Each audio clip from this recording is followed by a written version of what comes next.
મજા નથી તો પણ કામાક્ષી મારી હારોહાર 6 વાગ્યામાં ઉઠી ગઈ. એને તો ક્યારનું બહાર આવવું તું પણ થોડુંક અંજવાળું થયું. પછી અમે આવ્યા બહારનું વાતાવરણ જોવા. પછી હું નાઈને પાછી રૂમમાં આવી ત્યાં તો એ સૂઈ ગઈ હતી.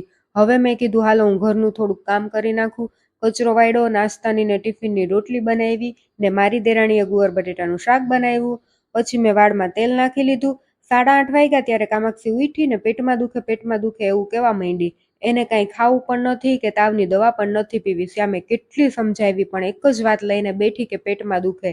તાવમાં તો હવે સારું છે પણ પેટનો દુખાવો ચાલુ થયો. પછી અમે એને દવાખાને લઈ ગયા ને એક ચગરવાની ગોળી આપી છે ડોક્ટરે ને એમ કીધું કે એને જે ભાવે ને એ બનાવીને ખવડાવો. તો મેં કીધું એને તો ચિપ્સ ભાવે વધારે, તો થોડીક ચિપ્સ બનાવીને ખવડાવવાની કીધી.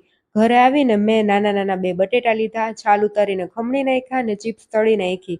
આજે શ્યામ ઓફિસે નથી ગયા કે હું ઘરે રહું, કંઈક ખવડાવું મારા દીકરાને.